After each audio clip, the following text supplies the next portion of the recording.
Sveiki, pusė 7 metas ketvirtadienio TV3 žinioms. Laidą vedu aš, Justina Bezaraitė. Ačiū visiems žiūrintiems. Naujienų ir temų daug, tad dabar apie jas keliais sakiniais.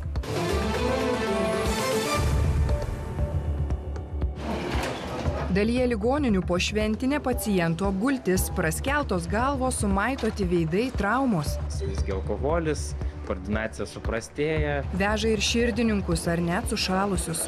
Slaužė duris. Labai sušalot. Labai siaubingai. O Kauno medikai nustebę, esą kauniečiai išmoko saikingai gerti. Žmonės išmoko švęsti, ypač jaunimas išmoko švęsti. Akibrokštas sutinkant naujuosius, į lietuvių televizijos ekranus praslydo Putino sveikinimai, apgailėtinos liaupsės savo didybę ir ukrainiečius žudantiems kariams. Достояние – надежная основа для дальнейшего развития. Aš nesišypsau, vadina skandalinga. Turim save gerbti ir tokie dalykai transliuoti Lietuvoje negali būti. Turime tikrai tokį atvejį, kokį nesam turėję Plungės ligoninėje. Plungės ligoninėje pacientas mediniu turėklu taip sužalojo kitoje palatoje gulėjusią 84 senolę, kad ši mirė.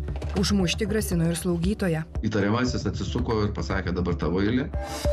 Nauji metai naujos ir kainos degalinių švieslentėse. Vairuotojai pasipiktinę. Dizelinas pabrango dar daugiau nei kilo akcizai. Baisu. Baisu.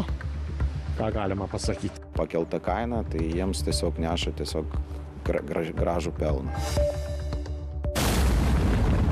Tai visai nešventiniai fejerverkai Las Vegase. Prie Trumpo viešbučio Tesla Cybertrucke susisprogdino vairuotojas, tiria sąsają su teroro aktu Naujajame Orleane.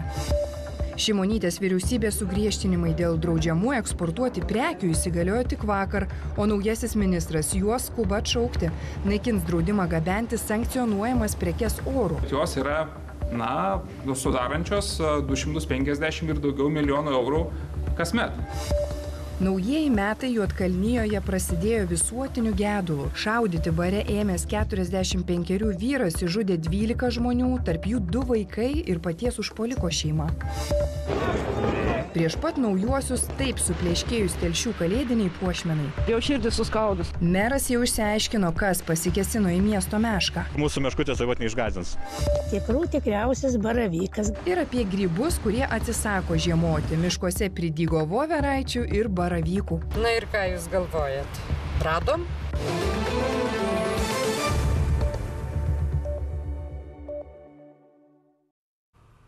Praūžus naujųjų metų nakčiai šalies ligoninės užplūdo šventes audringai sutikę piliečiai.